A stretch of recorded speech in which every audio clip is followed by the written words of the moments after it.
You're listening to Navid Moosa of the Mindset Movement.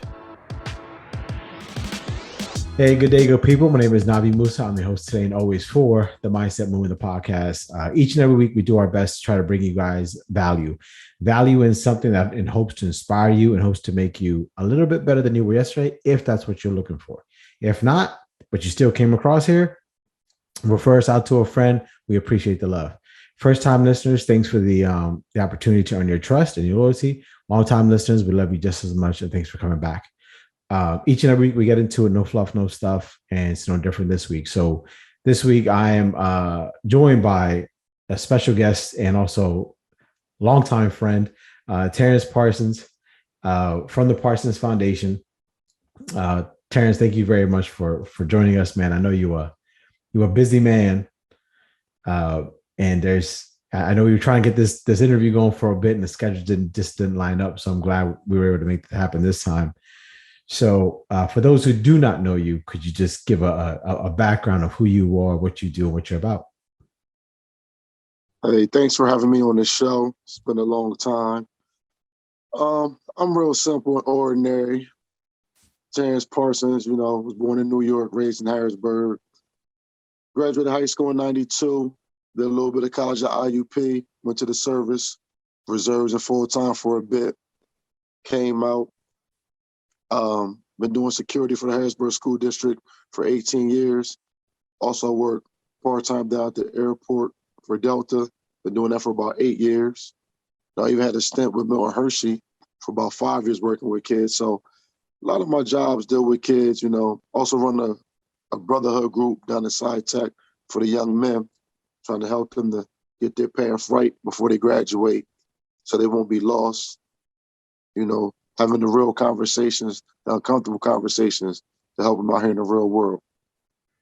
So can you actually expand on that, on the Sci Tech part of it you just said? That's actually, I didn't know that. That actually sounds pretty interesting, actually. Yeah, so it's been about 7, 8 years. I kept asking, can I run a group for the young men down here? Because, a lot of young men coming to the high school a little silly. Some don't have fathers or fathers do not engage with. So I try to get them with the male's point of view. Being with the Harrisburg School District, I see a lot of young males, I try to give them that advice, but they really wouldn't take it. But then they may end up going to jail or fall off and say, hey, I wish I'd listen to you, Mr. Parsons. I did 3 years, but I'm good now. I'm back on track. So my goal is I don't want them to get back on track. I want them to stay the course by the time they leave high school. So they don't got to be like, I wish I would have listened.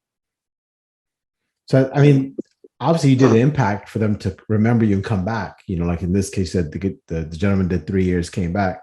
So you did something right. Right. Yeah, so, a lot of kids, they like athletes. And I used to always tell them, you can't always depend on your coach to get you into school.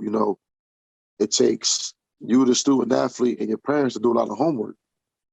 I always said, well, mine, all I need is the coach to play mine. I got the behind the scenes work. And, they used to be like, oh, you sure? Yeah, I'm sure. Like, you really got to know what you're doing. If not, you got to ask questions. And I was fortunate enough to be in a situation to be able to help my kids with their athletic ability get to a higher education. Yeah. So let's talk about athletics, the importance it plays in family structure and life and discipline, stuff like that. So you have 2 children? 3 kids. 3 kids. You're 2 boys and a daughter, right? Sure, yeah. Okay, so you have, I know you have Michael Parsons, played for Dallas. You have Shatara Parsons, who played hoops in what college? She played for California, Pennsylvania. Yep. And then your other son? Terrence Parsons Jr. Junior. Okay. He went to Stevens Tech, but now he just works. Okay. He's a contributing member to society. So yeah. He ain't just working, he's working. So there's nothing wrong with that. So recently I did see an interview with Pam Oliver, and she's interviewing your son, and he says the word great. And I caught it. And she says, where did that come from? You're not saying good. You're not saying we got to get better. She's saying, you're saying great. And he says, growing up, my brother and sister used to always beat me up. So I always had to, come on strong. So how does you know, at least two of your kids are in the athletic world. You yourself, and you mentioned several times about the coaching mentality. How is uh, athletics shaped your family and shaped your fathering or parenthood style? Well, sports was my family. Growing up, I played sports, but my mom and dad always worked, so they never got a chance to come see me play. So I was always a little scorned by that. I had a good life, but when you look up in the stands and you don't see mom and dad, it's like, wow, like other people cheer for you, but they Mm-hmm. like having your mom and dad there. So I never really got to experience that as I got older. Playing baseball, my dad was the coach, my mom worked the concession stand. That's different. But outside of that, like middle school, high school, they always had to work. So they couldn't be there. So for me, if I ever had kids, like all the little activities, whatever, I always wanted a job where I could be there and support them. That was my book on parenting. Just trying to be there. You know, there's no book on parenting. You Yeah. know, everybody got a lot of ways, but you learn every day. From the outside, you're like, oh, they got the best parents, but you don't know what actually goes on in that household. You see the outside. So for me, it was just like, hey, I'm always be the best I can. But my kids, they saw a lot, experienced a lot. So right now, on this level, they're able to excel because they seen so much. So they strong minded. Have you seen that play out throughout their life in general, or just in certain aspects of their life? Oh, just in life in general, you know, moving from the city out to the suburbs, that was a big change. Then having to come back into the city, that was a big change. And I'm the type where, I don't really want to run from problems. Let's try to walk through the door. Mm-hmm. If you keep trying to run around, you're never going to be able to get nowhere. Sometimes you got to meet it head on. So, so you see, you have your kids, and they're older. They're coaching, they're playing, they're working. How much of them do you see in? How much of you do you see in them? Oh, I see the ambition and the hustle. I've always been a hustler, always been a go-getter. You know, my daughter is me. She'll work multiple jobs. She's coaching, she's teaching, she's training. That's her. Mike is the sports guy. Terrence is more laid back. He's going to work, but he ain't going to go above and beyond. Like he's going to, try to put food on the table. But Got you. yeah, Mike, he just all my kids were blessed. I used to go to Goodwin back in the day. Then my mom switched church, and the pastor, you know, bless her soul, Mother Hall, she had spoke over my wife at the time when she was pregnant with Terrence. But she had told us all our kids was going to be special. How did that Well, make you feel? back then I looked at it like, okay, but looking at it now, like my kids in order, Mike had definitely got God's gift because we never was in the backyard training. Like he really didn't go to his first real football camp to probably his 10th grade summer. Okay. Okay. So everything was just natural for him. Yeah, for those who are not familiar, Terrence Parsons is the father of Michael Parsons, first round draft pick of the Dallas Cowboys, Penn State linebacker, just outstanding athlete. As of the recording of this podcast, the chants are defensive player of the year, rookie of the year. He's like you said, he's a lion, he's a beast. The boy's got to get fed. And you had mentioned earlier how like your daughter, she's like you.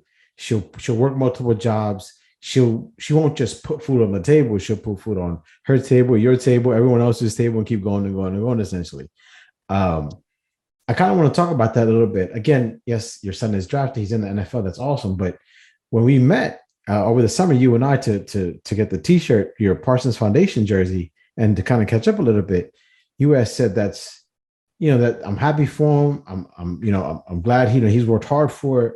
I'm looking for my path. Where does that drive come from?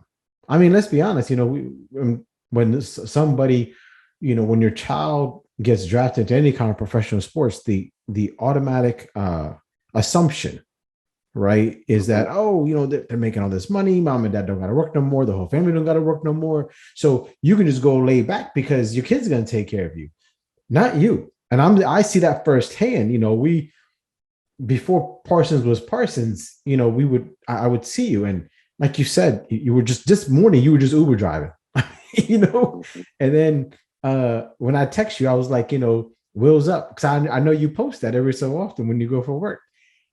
Where does that come from? Where does that drive still come from? I mean, that's just what I've been doing. Life ain't always been easy. I always had to work hard. I see some people, they can hit the lottery or they get that great job. I think for me, it's a hustler. That's what they got to be. No more, no less. Like everybody, like Jay Wells, he always Yeah. asks me, "You going to be ready?" I said, "I'm ready as I'm going to be." But nothing could have prepared me for this right here. Only thing that could have What's prepared me for this was have another child be in this type of limelight. Got you. Got you. Okay. Okay. Now, how does that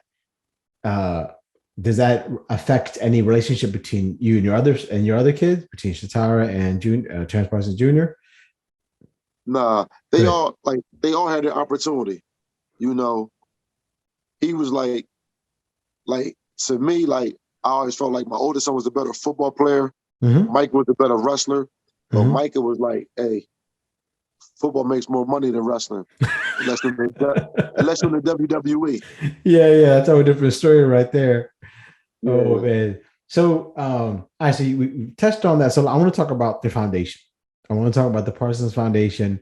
I know a while ago you had a bowling event. Darius and myself, we sponsored some stuff and whatever, because you put out a good product. And I don't want to diminish the product and say, but your vibe, your message, actually that's probably a better way to say it. You put out a very good message out there.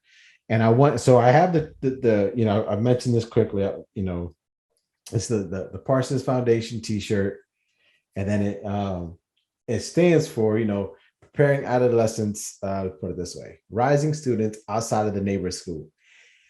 And you had mentioned about the SciTech program. Um, did what came first? That the SciTech program that you started to do, or was a foundation came first? The SciTech program. Was that an inspiration for the foundation? The foundation came, well, a lot of people asked me to do a foundation, and I always thought about it, but me and my friend took a trip to Atlanta, and I went to the Martin Luther King Museum, Mm. and it blew my mind. Mm-hmm. And at the time, I might have been 45, 44, about 3, 4 years ago. So right then and there, I was like, man, I would love to bring a group of kids here. Like, I feel like we were benefited enough to have parents that, we traveled, we got outside of Pennsylvania, we did things. A lot of kids never leave. All they know is Southside Hill, Uptown, to P-Phone. That's all they know. Coming out 22 might have been too far from them. You see what I'm saying? Wow. So for me, it's like, if I get an opportunity to take a group of kids outside of Pennsylvania and broaden their horizons at an earlier age, it would benefit them more down the road. Because a lot of our kids, they leave, they go to school a little bit further outside of PA, they're home within a month because they can't adapt. They're not used to seeing things. They're not used to being outside their unusual environment. So they're scared Mm. of change. So when you're scared of change, you don't want to progress and move forward. You're just going to stay right here and make it happen. So that's the goal. The pandemic really slowed a lot of stuff down. Mm-hmm. So I'm just slowly trying to get back on my feet. Like I said, it's definitely a process. I got a long way to go to get where I want to get to. But those are my long-term goals. Getting kids on the airplane, have them staying in nice hotels, some that usually people don't get to do. Or around here, they'll go to the hotel just to go swimming because it's hot out. A lot of different things that I see. Try to teach the kids it's okay to be different than what your family has been. Like, family's been selling drugs forever. These kids just fall right into the family situation. Like they're scared to go their own separate way, be their own person. I want you to be your own person. It's okay to be different. That doesn't change or make it feel like you don't love your family no more. But this is the route you want to go. Yeah, but you say it easily, and I agree with you 100%. It's just easier said than done, obviously. Definitely. Because, and so for those listening, right? So, Terrence and I grew up in Harrisburg, Pennsylvania, and he mentioned Southside, Hillside, Allison Hill, P-Funk. All that at Southside, Home Manor, Uptown, Hillside, P-Funk, in the radius, it's maybe 10 miles at most? At most. At most is 10 miles. So then he said about 22. 22 is Route 22 going towards up. And that's maybe like 14 miles at most. So I'm saying this so you guys can get an idea what he's talking about. How it's not like you're in LA or New York or a big city or even Philadelphia for that matter. You're in the capital of Pennsylvania. It's a very small town to begin with. And if you follow Terrence on social media, if you follow me, you'll see us say 717 all day or Southside 19th Street. That's because 717 is the area code, obviously, and 19th Street is where we grew up at. And 19th Street takes you into Allison Hill, and then it crosses over. Paxson can take you up, up that way. So it's not much. So to hear that the youth is doesn't want to go out of 10-mile radius. Like just going that extra 2-3 miles scares them, right? To put them on their comfort zone. How did you reach that message? Like, how did you tell them, like you had said with the side tech, the uncomfortable conversations, how do you have that uncomfortable conversation with these kids without making them feel like they were being disloyal to their family? Because that's the hardest thing, right? It was, you and I, we played in the alleyway, Jay Wells, all of us, right? We played in the alleyway, we hung out, went to the park and stuff like that. And if you're my family, we're a big ass family. So it was all like the family business and staying loyal to that. And that's hard because if you don't break bread with your family every single time, they're like, oh, you're not family. You want to be different and stuff like that. It's still a bit of intimidation in a roundabout way. Yeah. How do you address that message? I mean, cause like in my neighborhood, my folks sold drugs. You know what I mean? I had a choice. I could have followed that same path, or I could be different. At the end of the day, if you out here selling drugs, it's going to end one way. Dead or in jail. So I had parking tickets in high school, was in the military. I came back. I remember the tickets. I got them all in the same week.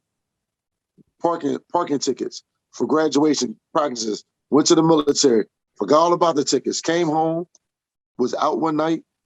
Got pulled over. Because you got a warrant for your arrest. I'm like, what? I went downtown for the wholesale for parking tickets. It blew my mind in the wholesale downtown. That overnight experience let me know that selling drugs or doing anything illegal wasn't in my bloodline. You see what I'm saying? Like, you get a lot of wake-up calls. If I don't go downtown, I might be out here selling drugs. I might not be having this conversation with you. You see what I'm saying? Yeah, like, man. My life might have been a whole different way. You see what I'm saying? My life could have been a whole different way.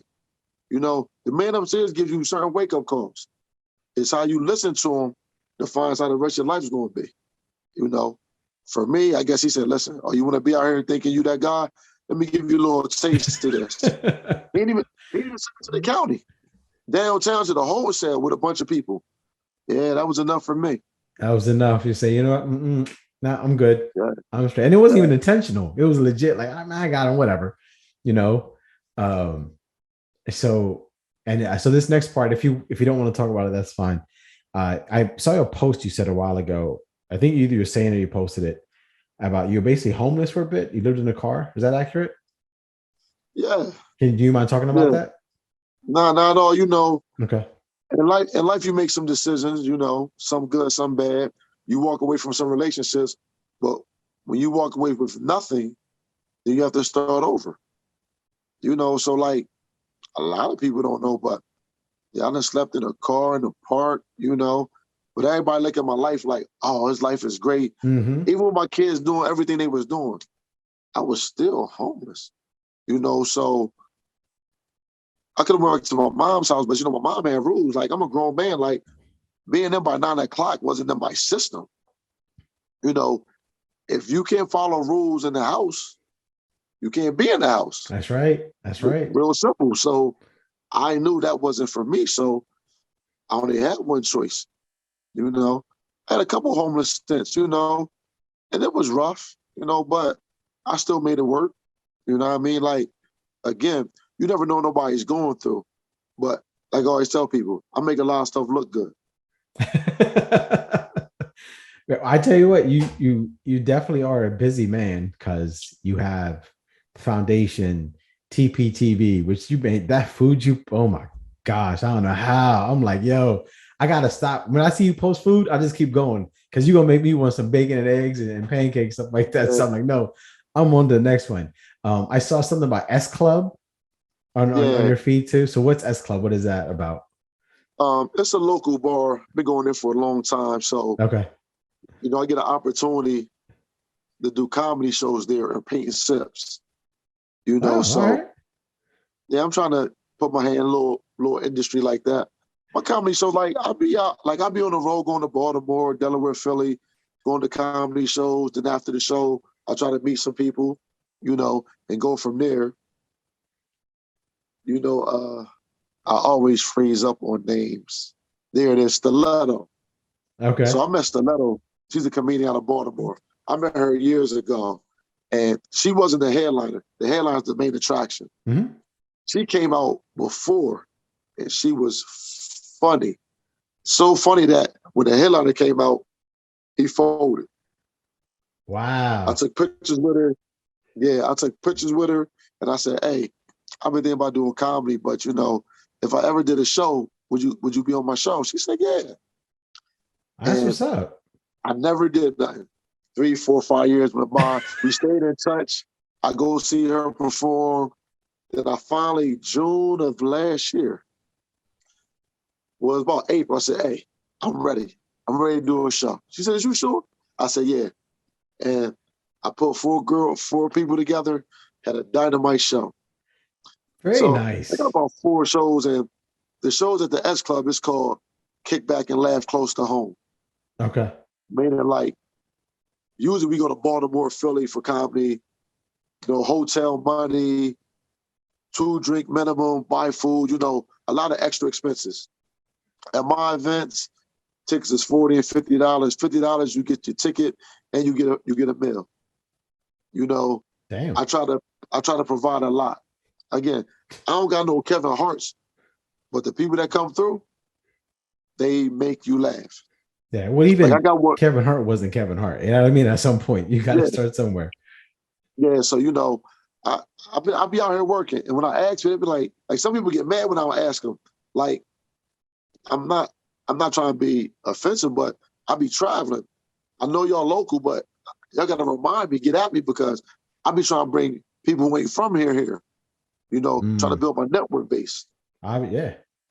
I mean, you get that, right? You get it, and stuff like that. And it's it kind of goes back to what you had said with the kids, that they want to be in that small space because they're not encouraged to go out. They're not encouraged to broaden.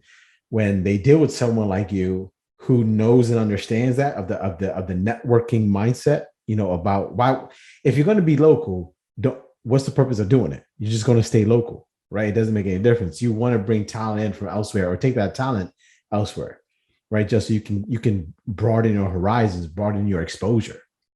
I mean, that's what it's all about, especially in that industry. We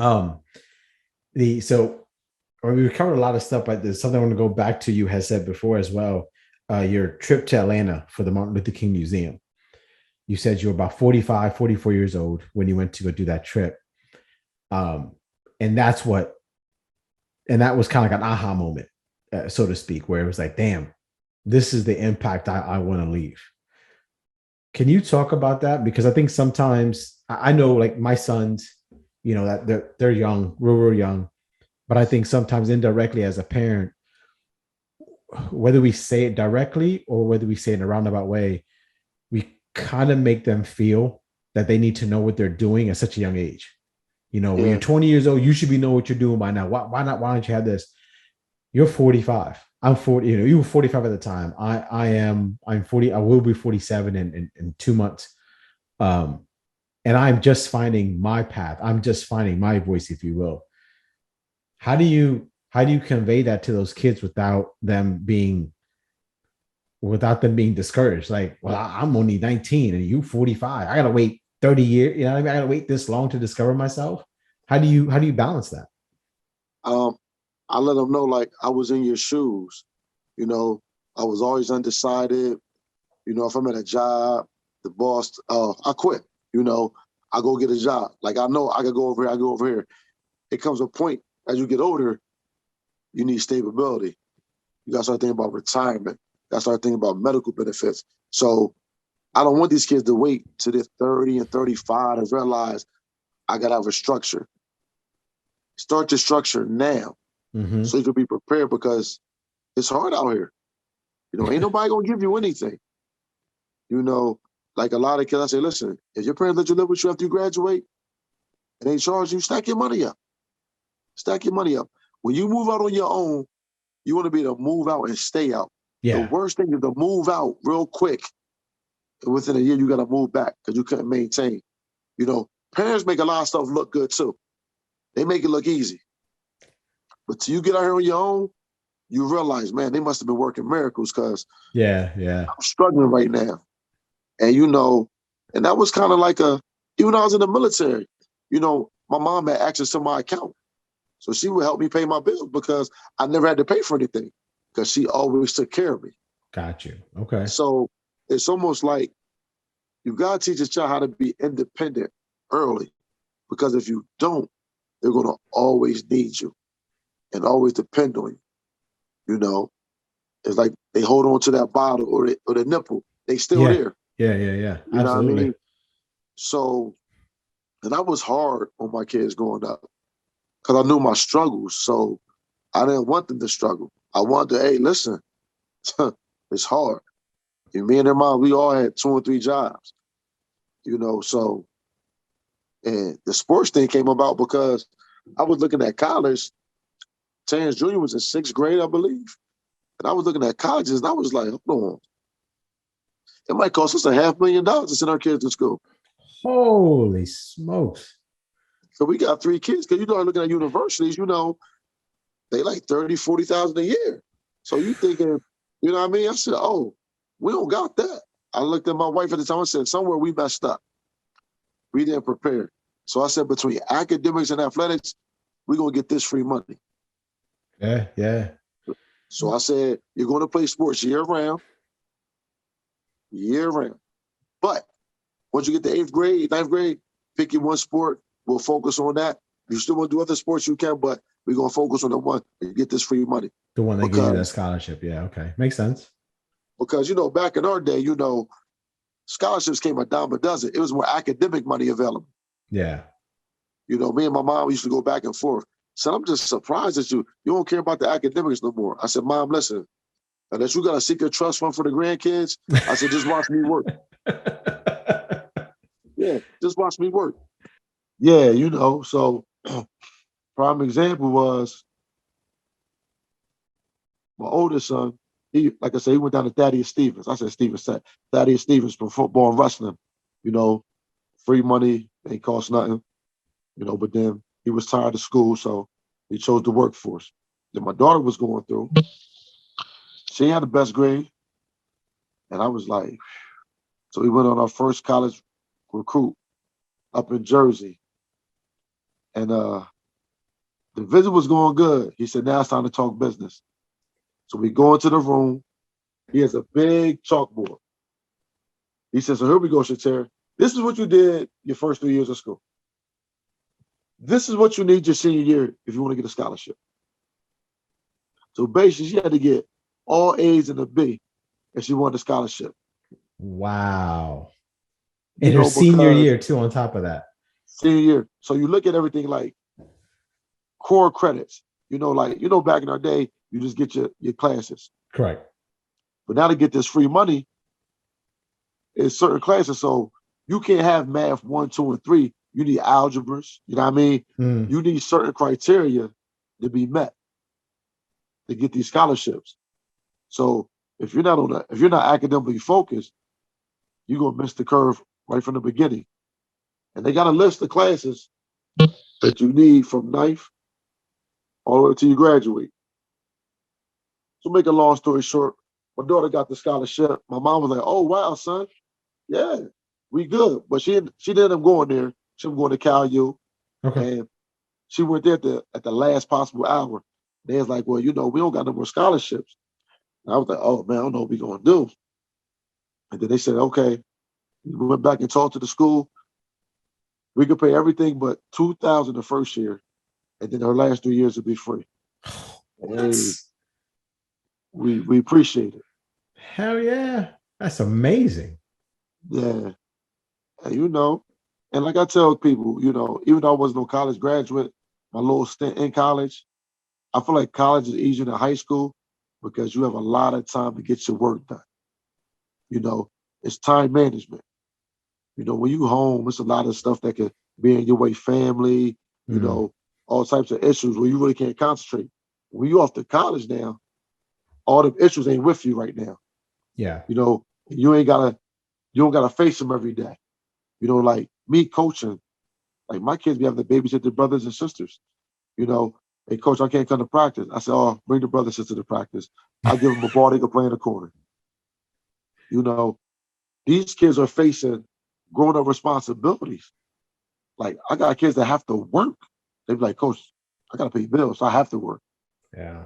Okay, I work it out. In any other program, they get cut. Yeah, that's it. Done. Get out of here. If you don't fit our mold, we don't want you. Simple as that. But I refuse to do that because they want to be here, but the powers to be, the choices, not their choices, have them in a situation.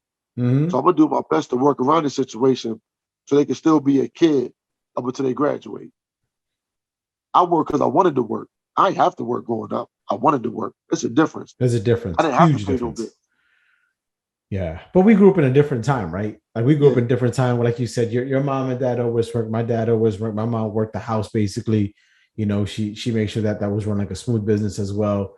And you're right. Growing up is we need something. Dad, can you get this? Dad, can you get that? Mom, can you get this? Mom, can you get that? yeah, Where it is different because the kids want more. Now, obviously, when we got to high school, we wanted the Jordans, we wanted this, we wanted that, one of those things. So you got to work for it, right? Now these days, like my son's 14 and he's like, Dad, can I get a job? And I go for it. If you're going to work, you can come work in my office. If you're going to do yeah. something, you can learn the family business that way and stuff like that. So it is a different time, but it's cool to see that you like you understand. I wish more coaches did that you understand the situation of the kids because you came from it. You understand that, hey, listen, and I literally just had this discussion earlier on this week with my older son.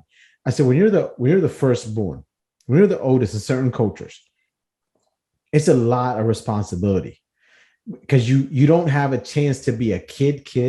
You always you're forced to grow up really fast because it's, hey, I have to do this, watch your brother. I have to do this, do this. Can you help out with the homework? Can you grab that from the oven? Can you just turn the oven? Like, there's these responsibilities we kind of throw our oldest, whether it's son or daughter, doesn't matter. He's just your Yeah. oldest.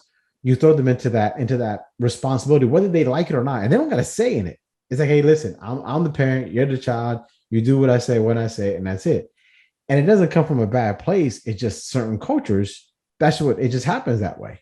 And I told my son, listen, my oldest brother, I was like, your oldest uncle, your oldest whatever, they all understand it. They don't like it, but it kind of prepares you for when you get older in life to when you get thrusted into that spotlight or when you get thrusted into a role of responsibility, it gets you ready for it. I'm not saying it's right, not saying it's fair, but it's just part of that life that when you're the oldest, you almost have to deal with that, and it is, you're right. It just sometimes you just got to take what's given to you and work with it. Yeah. Yeah. So, listen, man, I really appreciate you coming out. Thank you very much for your time. Is there anything you want to, like I said in the beginning of the show, the purpose of the podcast is to hopefully whoever's listening to this to walk away with something to make themselves a little bit better than they were today. Simple as that, or yesterday. what can you say? What's a few things, words of inspiration, or just thoughts you can give to someone who listens to this, who needs to hear something from someone like you, especially with your background and experience? You know, talk to your kids. You know, be an open book with your kids. You know, let them know that if they make a mistake, you're still going to be there. You know, but my kids, they could tell me anything, and I wanted that because I couldn't talk to my parents about everything. Mm, But in this day and age, your child should be to come to you and say, hey, I'm thinking about sex in ninth grade. Instead of going off the roof, sit and have a conversation. Hey, Dad, I yeah. see people smoking weed. I think I might want to smoke. You know, don't, oh, what you talking about? Huh? No, sit down, had a conversations with them. You know, with my group.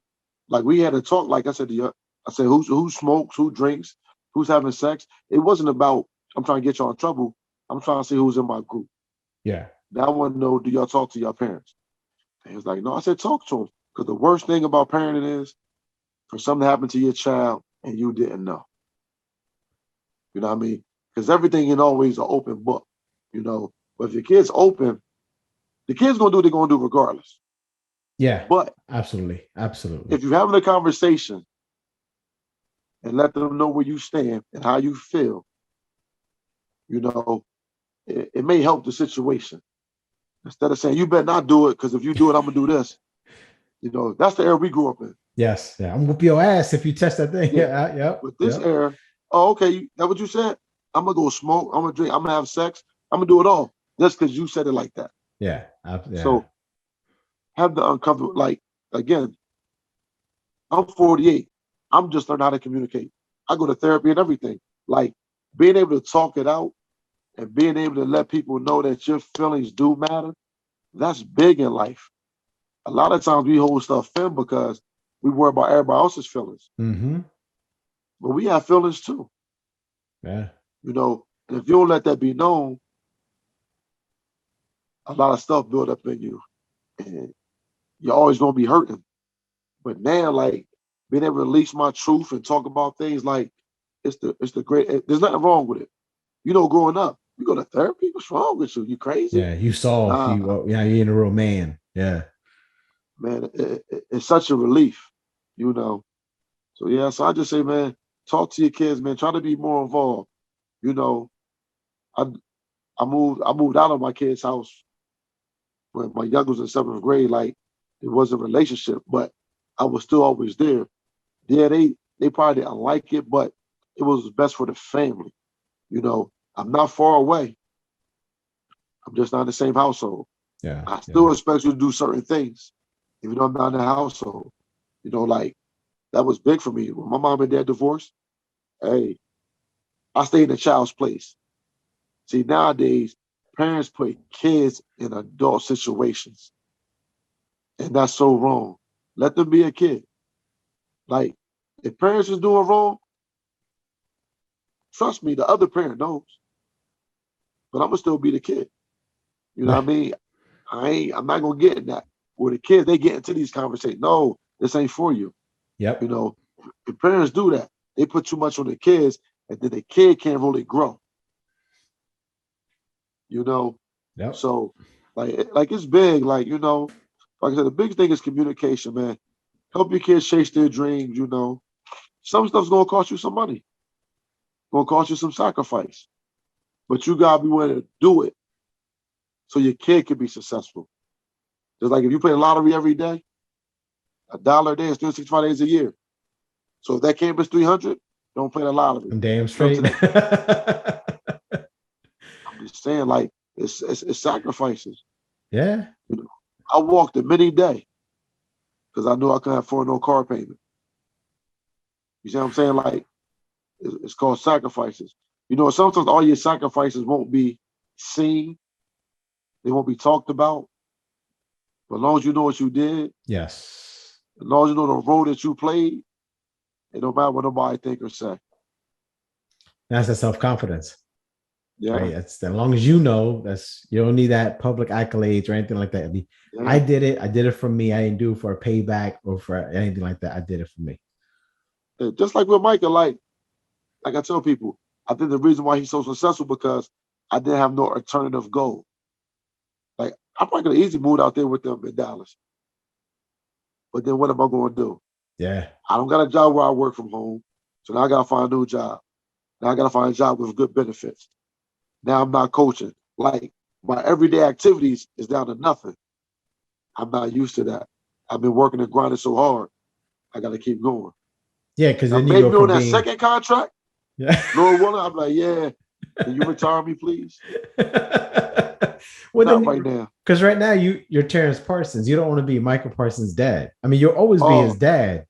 You'll always be his everywhere dad, I go. but you don't be that job. That's not your job, right? No. So, oh my gosh. Well, listen, brother, I really, really appreciate it. If you see Jay Wells, man, tell me, hit me up. I haven't talked I that fool in a definitely will. minute.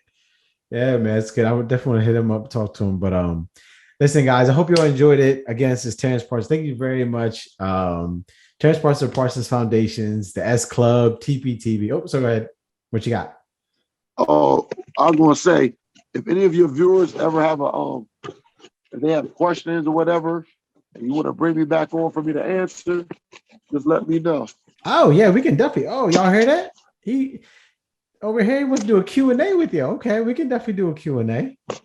Get ready. For sure. Because I don't even know what they're going to ask. So just get ready for it. If that's the case. Oh, and this is my brotherhood. Yeah, so on the front of it, it says, if we keep treating them as boys, they'll never grow up to be men.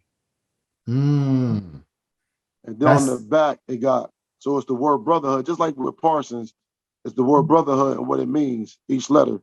So we put it together. Brothers respect others to help each other reach their goals. Hard work only occupies determination. That's on the shirt? Yeah. All right, how can I get one of those? You already know.